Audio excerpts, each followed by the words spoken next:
Friends, ಎಲ್ರಿಗೂ ನಮಸ್ಕಾರ. Welcome to my channel. Deepu cooking ಚಾನಲ್ಗೆ ಸ್ವಾಗತ. ನಮ್ಮ ಚಾನಲ್ನ ಸಬ್ಸ್ಕ್ರೈಬ್ ಮಾಡಿ, ಲೈಕ್ ಮಾಡಿ, ಶೇರ್ ಮಾಡಿ, ಕಾಮೆಂಟ್ ಮಾಡಿ, ಸಪೋರ್ಟ್ ಮಾಡಿ ಅಂತ ಕೇಳ್ತಾ ಇದ್ದೀನಿ. ಮತ್ತು ನೋಡಿ, ಇವತ್ತಿನ ರೆಸಿಪಿ ಬಂದು ಹಾಗಲಕಾಯಿ ಸಾರು ಹೇಗೆ ಮಾಡೋದು ಅಂತ ನಾನು ನಿಮ್ಮ ಹತ್ರ ಶೇರ್ ಮಾಡ್ಕೊಳ್ಳೋಣ ಅಂತ ಈ ವಿಡಿಯೋ ಮಾಡಿದ್ದೀನಿ. ನೋಡಿ ಫ್ರೆಂಡ್ಸ್, ತುಂಬ ಜನ ಹಾಗಲಕಾಯಿ ತಿನ್ನಲ್ಲ. ತುಂಬ ಮನೆಯಲ್ಲಿ ಮಕ್ಕಳು ತಿನ್ನಲ್ಲ ಅಂತ, ಕಸರಿರುತ್ತೆ ಅಂತ ಹೇಳ್ಬಿಟ್ಟು ಯಾರೂ ತಿನ್ನಲ್ಲ. ಆದರೆ ನಮ್ಮ ಆರೋಗ್ಯಕ್ಕೋಸ್ಕರ ನಾವು ತಿನ್ನಲೇಬೇಕಾಗಿರೋದು ಹಾಗಲಕಾಯಿ. ತುಂಬ ಚೆನ್ನಾಗಿರುತ್ತೆ, ತುಂಬ ಚೆನ್ನಾಗಿ ಮಾಡಿದ್ರೆ ತಿಂತಾರೆ ಇಷ್ಟಪಟ್ಟು ಈ ಥರ ಮಾಡಿದ್ರೆ. ಅದಕ್ಕೋಸ್ಕರ ನಾನು ತೋರಿಸ್ತಾ ಇದ್ದೀನಿ ನಾವು ಹೇಗೆ ಮಾಡ್ತೀವಿ ಅಂತ. ಇದು ಕಸರಿರಲ್ಲ, ಚೆನ್ನಾಗಿರುತ್ತೆ. ಅದಕ್ಕೋಸ್ಕರ ಬನ್ನಿ ಫ್ರೆಂಡ್ಸ್, ನೋಡೋಣ ಹೇಗೆ ಮಾಡೋದು ಅಂತ. ಇದು ನೋಡಿ, ನಾನು ವೈಟ್ ಕಲರ್ದು ಹಾಗಲಕಾಯಿ ತೊಗೊಂಡಿದ್ದೀನಿ, ನಾಟಿದು.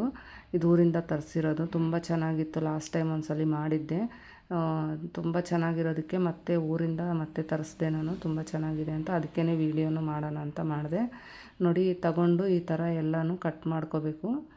ನಮಗೆ ಯಾವ ಸೈಜ್ ಬೇಕೋ ಆ ಸೈಜ್ ಕಟ್ ಮಾಡಿಕೊಂಡು ನೀಟಾಗಿ ನೋಡಿ ಎಲ್ಲ ಯಾವ ಥರ ಇದೆ. ತುಂಬ ಚೆನ್ನಾಗಿರುತ್ತೆ ಫ್ರೆಂಡ್ಸ್. ಈ ಥರ ಹಾಗಲಕಾಯಿ ತಗೊಳ್ಳಿ, ತುಂಬ ರುಚಿಯಾಗಿರುತ್ತೆ ನೋಡಿ. ಮತ್ತು ಇದು ಒಂದು ಪಾತ್ರೆಯಲ್ಲಿ ನೀರು ತಗೊಂಡಿದ್ದೀನಿ. ಆ ಪಾತ್ರೆಯಲ್ಲಿ ನೀರಲ್ಲಿ ಇದೆಲ್ಲನೂ ಸೇರಿಸ್ಬೇಕು.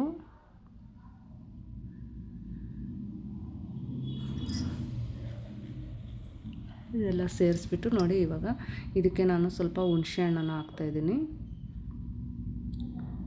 ಮತ್ತು ಸ್ವಲ್ಪ ಕಲ್ಲುಪ್ಪನ್ನ ಸೇರಿಸ್ಬಿಟ್ಟು ಸ್ಟವ್ ಮೇಲೆ ಕುದಿಯೋಕ್ಕೆ ಇಡಬೇಕು. ಒಂದು 5 ನಿಮಿಷ ಒಂದು ಕುದಿ ಬರೋವರೆಗೂ ಇಟ್ಟರೆ ಸಾಕು. ಸ್ವಲ್ಪ ಇವಾಗ ಅದು ಸೆಂಟ್ರಲ್ಲಿರೋದು ಬೀಜ ಎಲ್ಲ ತೆಗಿಯೋಕ್ಕೂ ಎಲ್ಲ ಚೆನ್ನಾಗಿರುತ್ತೆ. ಈ ಥರ ಮಾಡಿಕೊಂಡ್ರೆ ಕ್ಲೀನ್ ಮಾಡ್ಕೊಳ್ಳೋಕ್ಕೂ ಚೆನ್ನಾಗಿರುತ್ತೆ. ನೋಡಿ, ಇವಾಗ ನಾನು ಕುದಿಯೋಕ್ಕೆ ಬಿಟ್ಟಿದ್ದೀನಿ. ನೋಡಿ, ಈ ಥರ ಕುದೀತಾ ಇದೆ. ಆ ಹುಣಸೆ ಹಣ್ಣೆಲ್ಲ ಕರಗಬೇಕು ನೋಡಿ, ಅದರಲ್ಲಿ ಮಿಕ್ಸ್ ಆಗಬೇಕು ಹುಣಸೆ ಹಣ್ಣು ಎಲ್ಲದಕ್ಕೂ. ಆವಾಗ ಹುಣಸೆ ಹಣ್ಣು ಹಿಡಿತೈತೆ ಕಾಯಿ. ನೋಡಿ, ಈ ಥರ ಇವಾಗ ಕುದಿ ಬರ್ತಾಯಿದೆ. ಇವಾಗ ಸ್ಟವ್ ಆಫ್ ಮಾಡ್ಕೊಳ್ಳೋಣ.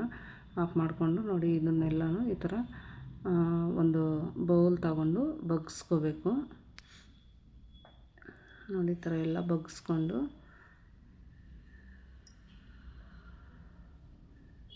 ಮತ್ತು ಇದು ಅದೇ ಪಾತ್ರೆಯಲ್ಲಿ ಸ್ವಲ್ಪ ನೀರನ್ನ ಹಿಡ್ಕೊಂಡು ಅದೇ ನೀರಲ್ಲೇ ಮತ್ತೆ ಹಾಕಬೇಕು, ತಣ್ಣೀರಲ್ಲಿ. ಅದನ್ನು ಕ್ಲೀನ್ ಮಾಡ್ಕೋಬೇಕಲ್ಲ ಇವಾಗ, ಅದಕ್ಕೋಸ್ಕರ ನಾನು ಅದೇ ಪಾತ್ರೆಯಲ್ಲಿ ನೀರು ತಗೊಂಡು ನೋಡಿ ಅದೆಲ್ಲ ಹಾಕ್ಬಿಟ್ಟು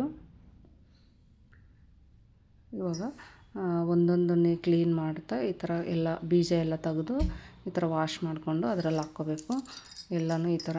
ಈ ಥರ ಸ್ವಲ್ಪ ಬೆಂದಿರುತ್ತಲ್ಲ ಆವಾಗ ಚೆನ್ನಾಗಿರುತ್ತೆ ನೋಡಿ. ಎಲ್ಲ ಈ ಥರ ಮಾಡಿಕೊಂಡು ಮತ್ತು ಇದಕ್ಕೆ ಬೇಕಾಗಿರೋ ಮಸಾಲೆ ನೋಡಿ, ನಾನು ಫಸ್ಟು ಚಕ್ಕೆ ಲವಂಗ ಹಾಕ್ತಾಯಿದ್ದೀನಿ.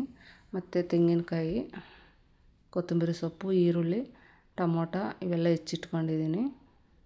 ಇವಾಗ ಕೊಬ್ಬರಿ ಸ್ವಲ್ಪ ಹಂಗೆ ಹಾಕ್ಕೊಂಡು ತರಿಯಾಗಿ ಮತ್ತು ಇದಕ್ಕೆ ನೋಡಿ ಇವಾಗ ಮಸಾಲೆ ಏನಂತ ಧನಿಯಾ ಪೌಡರು, ಖಾರ ಮತ್ತು ಅರಿಶಿನ ಪುಡಿ, ಇಷ್ಟನ್ನು ನಾವು ಮಸಾಲೆ ಹಾಕಬೇಕು. ಸೇಮ್ ಚಿಕನ್ ಸಾರು ಮಾಡ್ದಂಗೆ ಮಾಡಬೇಕಿದು ನೋಡಿ. ಇವಾಗ ಟೊಮೊಟೊ, ಈರುಳ್ಳಿ, ಕೊತ್ತಂಬರಿ ಸೊಪ್ಪು ಎಲ್ಲ ಹಾಕ್ಬಿಟ್ಟು ರುಬ್ಕೊಳ್ಳೋಣ. ಈ ಥರ ರುಬ್ಕೊಂಡಾದಮೇಲೆ ಇವಾಗ ಪಾತ್ರೆ ಇಟ್ಬಿಟ್ಟು ಪಾತ್ರೆಗೆ ಸ್ವಲ್ಪ ಎಣ್ಣೆ ಜಾಸ್ತಿನೇ ಹಾಕಬೇಕು. ತುಂಬ ಚೆನ್ನಾಗಿರುತ್ತೆ ಫ್ರೆಂಡ್ಸ್. ಒಂದ್ಸಲ ಟ್ರೈ ಮಾಡಿ ನೋಡಿ, ನಿಮ್ಗೆ ಹೇಗೆ ಅನಿಸುತ್ತೆ ಅಂತ ಕಾಮೆಂಟ್ ಮಾಡಿ. ನೋಡಿ, ಎಣ್ಣೆ ಬಿಸಿ ಆದಮೇಲೆ ಸ್ವಲ್ಪ ಸಾಸಿವೆ, ಸ್ವಲ್ಪ ಜೀರಿಗೆನ ಹಾಕ್ಬಿಟ್ಟು ಮತ್ತು ಕಟ್ ಮಾಡಿರೋಂಥ ಈರುಳ್ಳಿನ ಹಾಕಬೇಕು. ಮತ್ತು ನಾನು ಒಂದೆರಡು ಬ್ಯಾಡಗೆ ಮೆಣಸಿನ್ಕಾಯಿ ಕೂಡ ಸೇರಿಸಿದ್ದೀನಿ. ಮತ್ತು ಒಣಮೆಣಸಿನ್ಕಾಯಿ 2 ಹಾಕಿದ್ದೀನಿ. ಕರಿಬೇವಿನ ಸೊಪ್ಪನ್ನ ಸೇರಿಸ್ಬೇಕು. ಮತ್ತು ಇದನ್ನೆಲ್ಲ ಮಿಕ್ಸ್ ಮಾಡಿ ಮತ್ತು ಹಾಗಲಕಾಯಿ ಕೂಡ ಹಾಕಬೇಕು. ಇದು ಸ್ಕಿಪ್ ಆಗಿದೆ ನೋಡಿ. ಮತ್ತು ಇದಕ್ಕೆ ಶುಂಠಿ ಬೆಳ್ಳುಳ್ಳಿ ಪೇಸ್ಟು ಇದ್ದರೆ ಹಾಕ್ಕೋಬೋದು, ಇಲ್ಲಾಂದರೆ ನೀವು ಬೆಳ್ಳುಳ್ಳಿ ರುಬ್ಕೋಬೋದು ನೋಡಿ. ಮತ್ತು ನಾನು ಶುಂಠಿ ಬೆಳ್ಳುಳ್ಳಿ ಪೇಸ್ಟ್ ಹಾಕಿ ಫ್ರೈ ಮಾಡಿಕೊಂಡು ಮತ್ತು ಮಸಾಲೆ ರುಬ್ಬಿರೋ ಅಂಥ ಮಸಾಲೆನೂ ಇದರಲ್ಲಿ ಹಾಕ್ಬಿಟ್ಟು ಈ ಥರ ಎಣ್ಣೆಯಲ್ಲೇ ಸ್ವಲ್ಪ ಹೊತ್ತು ಫ್ರೈ ಆಗೋ ಥರ ಮಿಕ್ಸ್ ಮಾಡಿಕೊಂಡು, ನಮಗೆ ನೀರು ಎಷ್ಟು ಬೇಕು, ನಮಗೆ ಗಟ್ಟಿಗಿರಬೇಕಾ ತೆಳ್ಳಗಿರಬೇಕಾ ಅಂತ ನೋಡಿಕೊಂಡು ನಿಮ್ಮ ಕ್ವಾಂಟಿಟಿ ಎಷ್ಟು ಬೇಕು ಅಂತ ಅಷ್ಟು ನೀರನ್ನ ಸೇರಿಸಿ ಮತ್ತು ಉಪ್ಪನ್ನ ಸೇರಿಸ್ಬೇಕು. ಉಪ್ಪು ನೋಡ್ಕೊಂಡು ಹಾಕಿ, ಫಸ್ಟೇ ಸ್ವಲ್ಪ ಹಾಕಿರ್ತೀವಿ ಅದಕ್ಕೋಸ್ಕರ ನೋಡಿ. ಈ ಥರ ಇವಾಗ ಕುದೀತಾ ಇದೆ ಸಾರು ನೋಡಿ.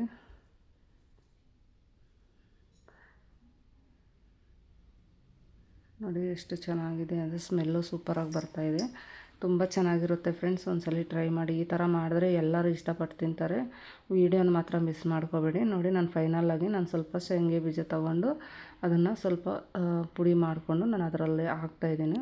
ಇದು ಹಾಕೋದ್ರಿಂದ ಈ ಫ್ಲೇವರ್ ತುಂಬ ಚೆನ್ನಾಗಿರುತ್ತೆ. ಒಂಥರ ಡಿಫ್ರೆಂಟು ಟೇಸ್ಟಿಯಾಗಿರುತ್ತೆ. ಒಂದ್ಸಲ ಟ್ರೈ ಮಾಡಿ.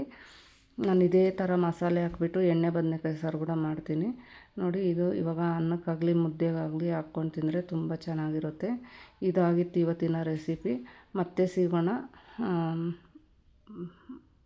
Thank you.